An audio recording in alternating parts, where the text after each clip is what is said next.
Hello everyone, Shaman here, and today we're continuing a video training course on Apache.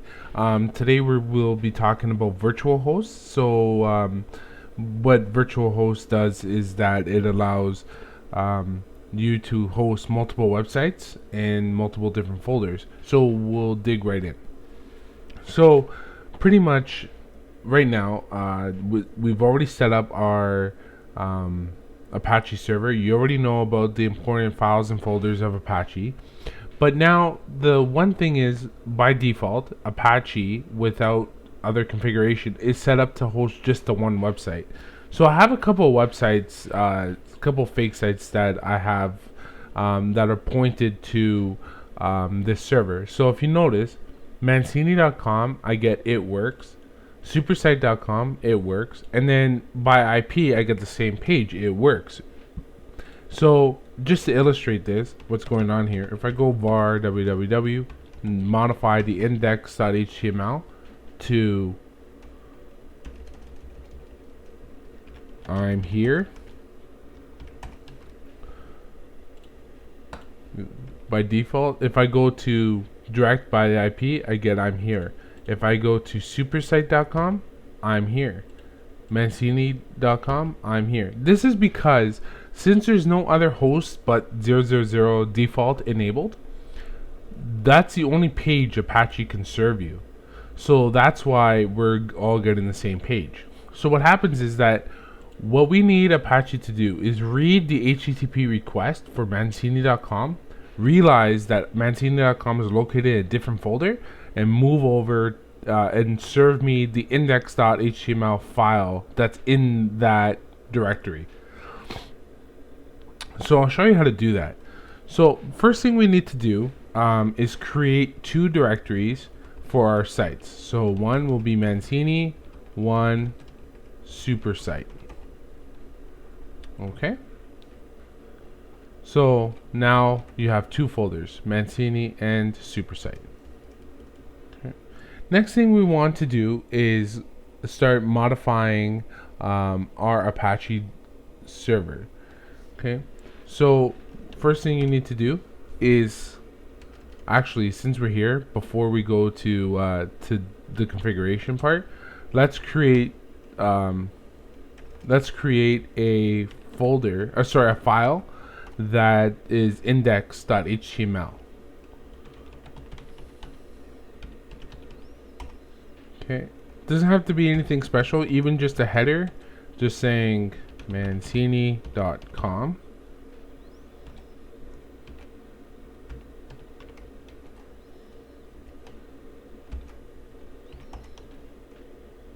Okay, and likewise for Supersite.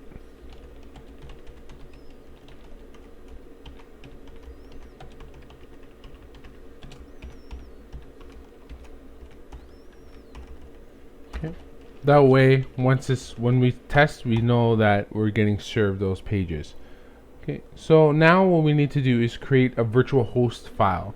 So you create your virtual host file in etc Apache 2. Now, what we learned from last video was the difference between sites enabled and sites available.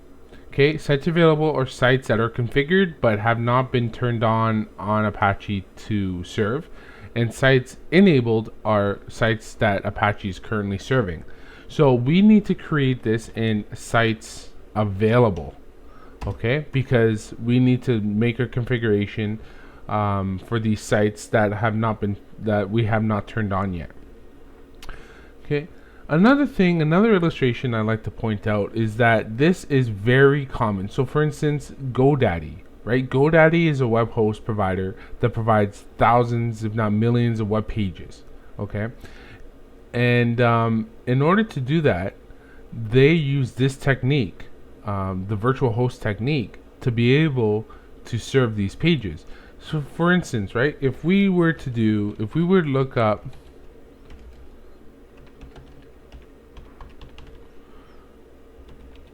GoDaddy.com, right, and surf to their page by IP like we're doing to ours, you're gonna get this. okay, is going to redirect you to another page. So you notice that it's already ca.godaddy.ca, right?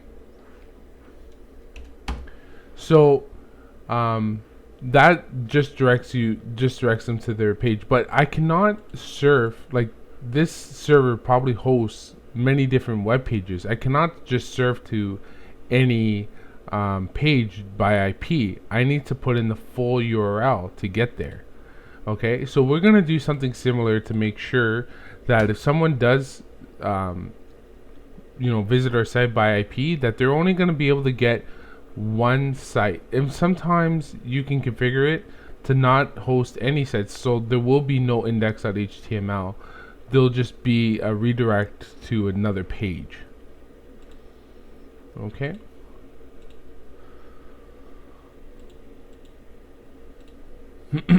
Okay, so now what we're going to do is create our file, sorry. So you're gonna go nanosupersite.com. We'll do supersite first.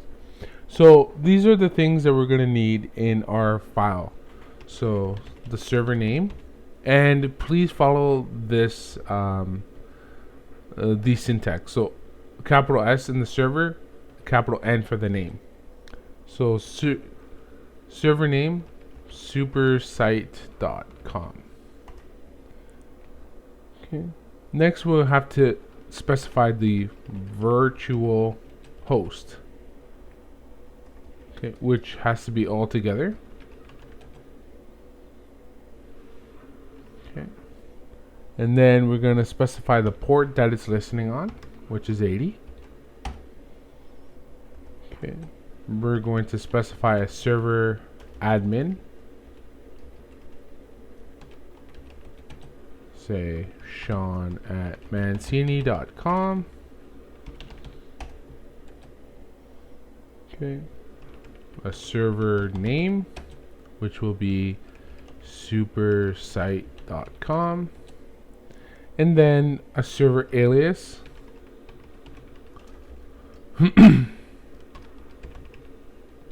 Which will be supersite.com.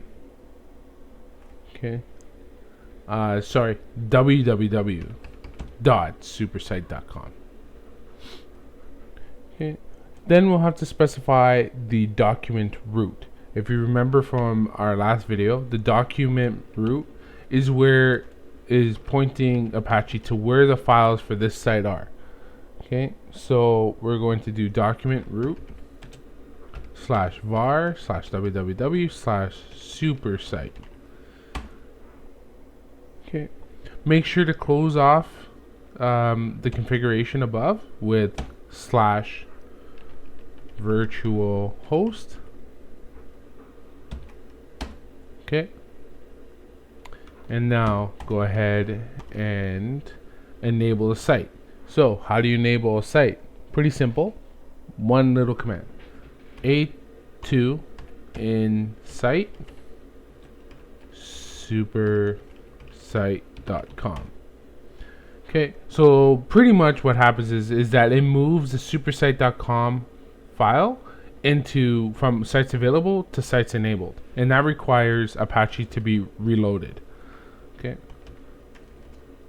So service Apache 2 restart. Okay, it reloaded without error. Okay, let's test our configuration now. We go to supersite.com.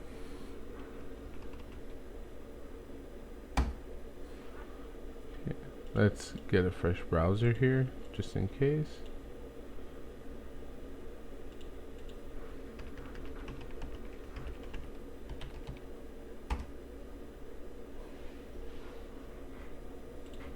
Okay, let me see here.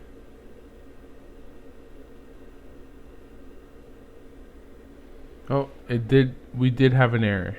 So let me see here.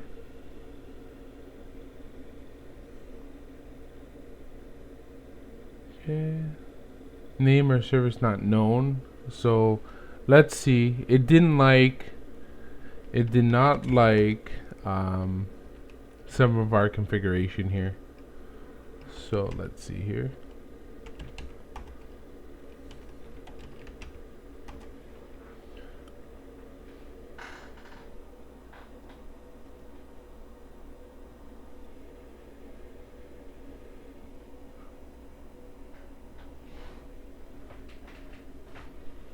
Oh, I see what I did. See here? I put a semicolon rather than a colon. So, colon 80. And restart Apache. The error is gone. Okay, and now we should be able to go to supersite.com. Ha, supersite. Perfect. So now, see, we're going to supersite.com. If I go to mancini.com, I get I'm here. Okay, so we're making progress here. So now, best thing about it is once you have your configuration done, right, always can do this. You can do a little bit of Linux tricks. So I can do cat supersite.com to Etsy Apache 2 / sites available mancini.com.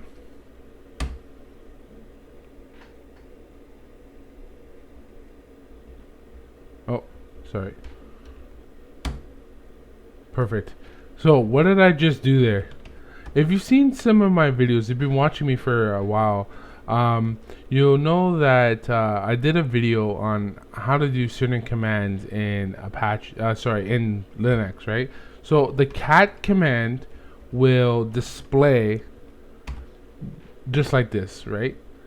So what I just did was told cat, okay, display supersite.com, but redirect it to a file called mancini.com. So right now, if I go cd sites available, there's going to be mancini.com. If I do cat mancini.com, it's an exact replica of what was happening here. So we don't have to retype everything. We just go back to sites available and go mancini.com and change the things that we need to change. So for instance, mancini.com instead of supersite. Change the server name to mancini.com, supersite to mancini.com. Then change the document root var/www/mancini. We go back and enable our site.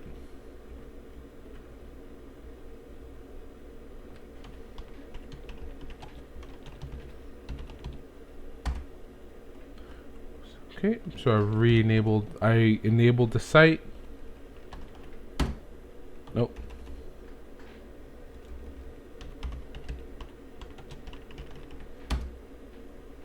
Restarted without error, of course, because we use the same configuration with just some different values that we know work.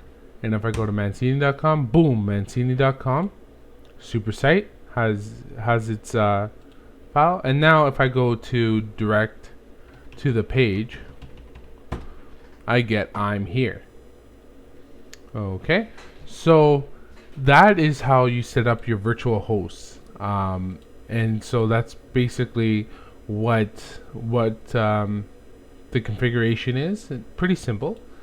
Okay, so now we've learned what virtual hosts are and how they work, and the configuration to make them work. So this is a definite must for your knowledge of Apache, because you will, whether professionally or as a hobby, whatever reason why you want to learn Apache, you're going to one time or another want to host multiple sites. And so this is the best way of doing it. Actually, this is really the only way of doing it. So I hope this video helped you in learning more about Apache. Our next video will speak about mods, how to enable and disable a mod. We'll talk a bit about enabling a mod for security, and more in depth as the videos go on.